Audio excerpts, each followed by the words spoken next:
Sa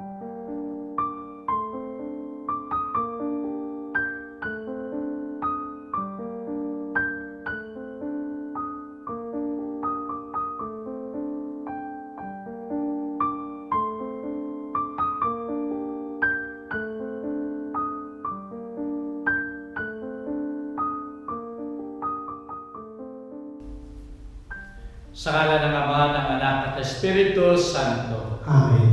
Tayo ngayon ay nasa ikalimang linggo ng Kwaresma at dito ipapakilala ang ating Panginoon na siya nagbibigay sa atin ng buhay.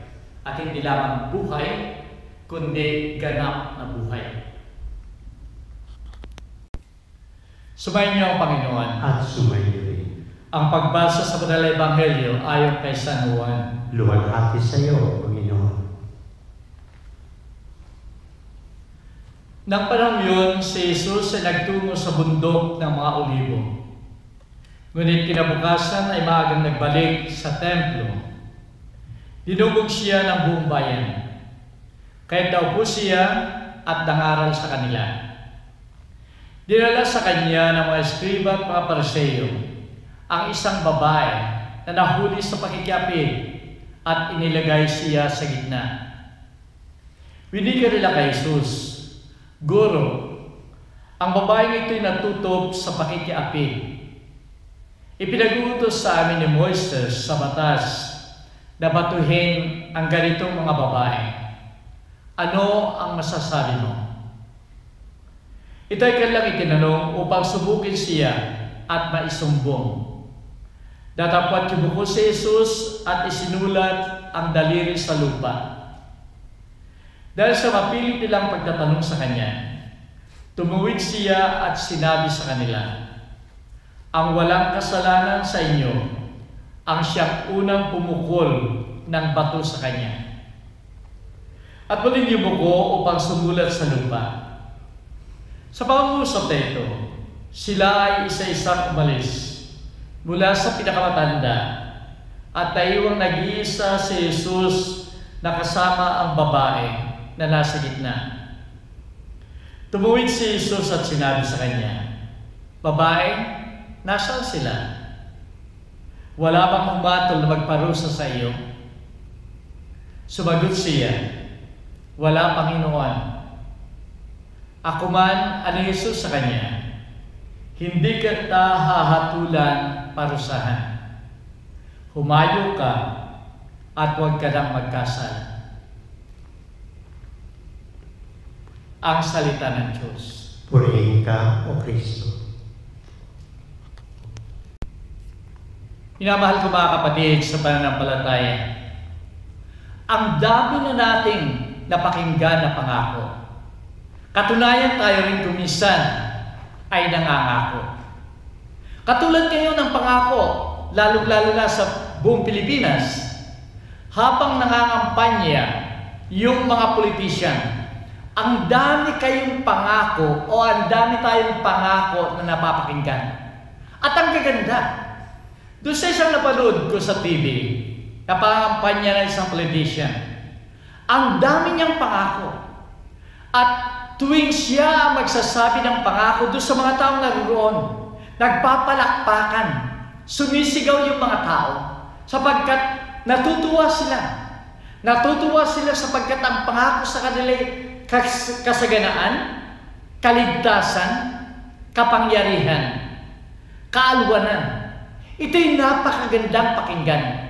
Subalit alam natin na marami sa mga pangako ang totoong napapako, hindi natutupad. Lalong-lalo na kung ito'y mga pangako ng mga politician sa kampanya. Ito'y depende, mananalo ba sila?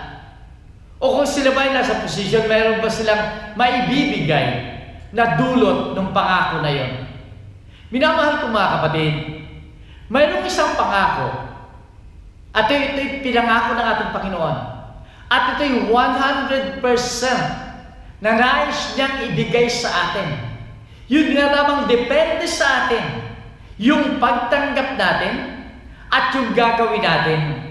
Doon natin matatanggap 100% yung pangako ng ating Panginoon. Sa bersikulo ngayon, sa linggong ito, ay sinasabi ng ating Panginoon, hindi ko hinahangad ang kamatayan ng isang tampalasan o makasalanan, kundi yung kanyang pagbabalik loob at nang sa ganon ay magkaroon siya ng buhay. At idinagdag pa ng ating Panginoon, ako ay pumarito sa daigdig upang magbigay ng buhay. Buhay na ganap at buhay na kaaya-aya. Makikita natin ito sa Ebanghelyo ni San Juan, chapter 10, verse 10. Ang pangakong ito ng ating Panginoon. Sa kabila ng pangako ng ating Panginoon na ito, tayo ay naghahanap ng kaginhawahan, kapangyarihan at kaligayahan. Yun nga lamang yung sinasabi ng ating Panginoon na pagbibigay sa atin ng 100% na buhay ay hindi natin nakakamtan sapagkat hindi natin nasusunod yung kalooban ng Diyos at yung aral ng ating Panginoon. Kalimitan ng nasusunod natin ay yung ating sarili, yung iba. At dahil dito, nakasalalay yung ating kaligayahan, yung ating kapangyarihan sa makamundong pamamaraan. At dito tayo nagkakamali, dito tayo nagkakasala. Ito ang nangyari sa halimbawa sa Banal na Ebanghelyo ngayon. Yung babaeng yun ay naghanap ng kaligayahan. Subalit ang kaligayahan ay hinanap niya sa maling paraan, sa maling relasyon. At dahil dito siya ay nagkasala. Maaaring natanggap niya o nakuha niya yung kaligayahan, subalit sa makasalanan at maling pamamaraan. Yung mga eskreba na naghahangad na kapangyarihan, alam natin na wala silang kapangyarihan na humatol sa babaeng yun ng kamatayan. Sapagkat hindi ito kapangyarihan ng mga eskriba at pariseo. Ganun din, wala silang kapangyarihan upang hatulan ang babaeng yun at hatulan ang ating Panginoon.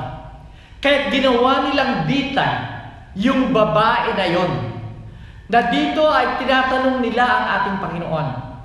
Kung ang ating Panginoon ay magsasabi na batuhin siya at patayin, siya nagbibigay ng kapangyarihan sa mga eskriba at pariseo na patayin, bigyan ng kapangyarihan na patayin, batuhin ang babaeng yon. At pagkatapos, binibigyan niya ng kapangyarihan ang mga eskriba at mga pariseo yon na hatulan din siya, isumbong siya sa mga Romano, sa mga Roman soldiers, sapagkat siya ang siyang nag-judge doon sa babaeng yon. Kaya't maaari rin siyang hatulan ng kamatayan. At dahil ito'y bitag, kung hindi makikialam ang ating Panginoon, kung hindi niya gagawin at sasabihin sa kalang batuhin siya, sasabihin nila, ikaw ay walang credibility ang iyong aral sapagkat hindi mo sinusunod yung aral ng Old Testament na sinasabi doon ni Moises na batuhin ang ganitong klaseng babae. Kaya't anuman ang isasagot ng ating Panginoon, doon sa kanyang katanungan ay mauhuli ang ating Panginoon. Subalit hindi nagpahuli ang ating Panginoon sa bitag ng mga eskriba at mga pariseo. Sa halip, binuksan niya ang isipan ng lahat ng babae at ng mga eskriba at pariseo na sila man ay makasalanan, na wala silang karapatan, wala silang kapangyarihan humatol sapagkat binuksan niya kalakaisipan na sila man ay makasalanan. Minamahal ko mga kapatid, sa ating buhay ay halos pareho rin ang nangyayari. Kalimitan tayo ay naghahanap ng kaligayahan, kapangyarihan, kayamanan sa pamagitan ng maling pamaraan kuminsan. Kuminsan dahil sa ating paghangad ng labis, tayo ay nagkakasala. Tayo kuminsan ay katulad ng mga eskriba at mga pariseo na nagnanais ng kapangyarihan, subalit sa maling paraan. At ang akala natin tayo ay mas makapangyarihan sa iba, kaya tayo humahatol sa ating kapwa. Minamahal ko mga kapatid, ang buhay na ganap na sinasabi ng ating Panginoon ay kung tayo ay kasama niya, kung tayo sumusunod sa kanyang mga kautusan, at kung tayo ay naroon sa kanyang pagmamahal, sa kanyang buhay, sa kanyang kapangyarihan. Anong mensahe, minamahal kong mga kapatid, ng sinasabi ng ating Panginoon sa Banal na Ebanghelyo? Ang mensahe sa atin ay napakaliwanag, na tayong lahat ay huwag tayong humatol ng ating kapwa katulad ng mga eskriba at mga parisiyo. Buksan natin yung ating kaisipan upang sa gayon makita natin ano ang ating katayuan, na tayo rin ay makasalanan katulad ng babaeng yon. Tayo ay nagkakasala. Totoo nga tayo nagsisikap na magpakabanal. Subalit kung minsan tayo pa rin ay bumabagsak sa kasalanan. At dahil dito, dapat lamang tayo na sumunod sa kautusan ng ating Panginoon. Sa ating bansang Pilipinas ngayong kapanahunan na eleksyon, dito natin makikita ang napakaliwanag na halimbawa. Pag yung mga politicians na yan ay naunahan sa mga survey, o kaya yung iba ay nananalo na, pipilitin lang ibagsak yung mga kalaban. Gagawa sila ng paraan. Sisiraan nila yung mga kalaban upang sila man ay bumagsak din. Sa ating mga Pilipino, sinasabi nga na mayroon tayong crab mentality. Ang ibig sabihin, yung alimango, yung mga crabs, pag tumataas na sa kanilang lagayan, pinipilit ang iba na sila ay hawakan. Ibagsak sila upang huwag silang maunahan, upang huwag silang tumaas at sila ay maiwanan sa ibaba. Ito ang ginagawa ng karamihan. Kaya't katulad pa rin sila ng mga eskriba at mga parisiyo. Minamahal ko mga kapatid, tularan natin ang halimbawa ng ating Panginoon na pinatunayan niya doon sa kanyang pangako na siya'y nagbibigay ng buhay. Buhay na ganap at buhay na kaaya-aya.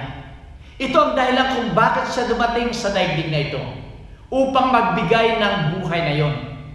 Kaya't makikita natin sa kanyang mga gawain, siya nagbigay ng buhay sa patay at hindi pumatay ng tao. Siya ay gumamot ng mga taong mga may sakit at hindi siya naging sakit o nagbigay ng sakit sa ibang tao. Siya ay nagpatawad ng kasalanan at hindi niya ginawa na i-judge ang mga taong may kasalanan. Siya ay dumating sa daigdig na ito upang tayo ay palakasin, upang tayo gamutin, upang tayo pagkaisahin, at hindi bigyan tayo ng pagkakawatak-watak at pag-aaway-away. Minamahal ko mga kapatid, sana tularan natin ang ating Panginoon. At sa panahong ito ng Kwaresma, tayo ay inaanyayahan. Katulad ng babaeng yun ay nanyayahan ng ating Panginoon na siya ay magbago. Tayo rin sana makita natin sa mga araw na ito ang ating mga kasalanan, katulad ng ginawa sa mga eskriba at mga parisiyo na binuksan yung kanilang mga isipan. Sana mabuksan din ang ating isipan upang yung ating mga pagkakamali, yung ating mga kasalanan, yung ating mga kahinaan ay makita natin. At dito magsisimula ang tunay na pagbabago sa ating buhay. Ang tunay na buhay na binibigay ng ating Panginoon, ganap at kaaya-aya. Minamahal ko mga kapatid, kaya nga't sana lumapit tayo sa ating Panginoon. Hindi niya tayo i-judge. Tatanggapin niya tayo. Patatawarin niya tayo. At dito natin mapapakinggan sa ating Panginoon, humayo ka at huwag ka nang magkasala. Para dito sa Sydney ay makikita pagkatapos ng aking blessing yung mga activities ng Holy Week, at sana bigyan ninyo ng panahon upang tayo lahat ay magkaisa sa panahon ng Holy Week. Sumayin niyo ang Panginoon. At sumayin niyo rin. Minamahal ko mga kapatid, tayong lahat ay inaanyayahan ng ating Panginoon. Magbago tayo upang sa ganon, yung pangako niyang buhay na ganap at kaaya-aya ay mapasa atin. At naway pagpalain kayo ng makapangyarihan Diyos, Ama, Anak, at Espiritu Santo. Amen. Umayon tayo mapayapa. Salamat sa Diyos.